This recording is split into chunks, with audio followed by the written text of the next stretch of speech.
മഴക്കാലം വരാൻ പോവാണ്. അപ്പോൾ കോഴിയൊക്കെ മുറ്റത്ത് ഇറങ്ങാനും പറ്റില്ല, മണ്ണിൽ കുളിക്കാനും പറ്റില്ല കേട്ടോ. അപ്പോൾ ഇതുപോലെ ഉണങ്ങിയ മണ്ണുണ്ടെങ്കിൽ കൂട്ടിലിട്ട് കൊടുക്കണം.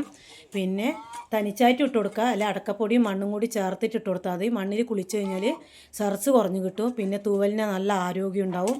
പിന്നെ പ്രത്യേക ഒരു കാര്യമാണ് കോഴികൾക്ക് കോഴിപ്പേനിൻ്റെ ശല്യം, അത് നല്ല ഉണ്ടാവും. അപ്പോൾ കോഴിപ്പേനിൻ്റെ ശല്യം ഒഴിഞ്ഞ് കിട്ടേ ഇതുപോലെ ഉണങ്ങിയ മണ്ണിട്ട് കൊടുത്താൽ മതി. പിന്നെ മഴക്കാലം ഉണങ്ങിയ മണ്ണ് കിട്ടാൻ പണിയാണ്. പിന്നെ കോഴികൾ അടച്ചിട്ട് വളർത്തുമ്പോൾ കോഴികൾ നല്ലപോലെ കൊത്തുകൂടും. അപ്പോൾ ഈ മണ്ണിൽ കുളിക്കുമ്പോൾ അതിൻ്റെ ശല്യം ഒഴിഞ്ഞു കിട്ടും, കൊത്തുകൂടുന്നത് ഒഴിഞ്ഞു കിട്ടും കേട്ടോ. അപ്പോൾ അതേപോലെ ഉണങ്ങിയ മണ്ണെടുത്തിട്ട് നമ്മളൊരു ചാക്കിൽ മാറ്റി എവിടെയെങ്കിലും മാറ്റി വെക്കുക. മഴക്കാലം നനഞ്ഞ മണ്ണ് കിട്ടിയ ചിറകൊക്കെ നനഞ്ഞ് കിടക്കുന്ന സമയമാണ്, കൂടൊക്കെ വേഗം വൃത്തിയിടാവുന്ന സമയമാണ്. അപ്പോൾ ഇതേപോലെ ഉണങ്ങിയ മണ്ണിട്ട് കൊടുത്താൽ ചിറകൊക്കെ നല്ലപോലെ ഉണങ്ങി കിട്ടാൻ എളുപ്പമാണ് കേട്ടോ. അപ്പോൾ ഒരു സൈഡ് ഒരു 10 കൊട്ടയെങ്കിലും ഇട്ട് ഒരു സൈഡ് വെക്കുക. അപ്പോൾ നമുക്ക് കോഴികൾക്ക് നല്ല ആരോഗ്യം ഉണ്ടാവും, അസുഖം കുറഞ്ഞു കിട്ടും. ഓക്കെ.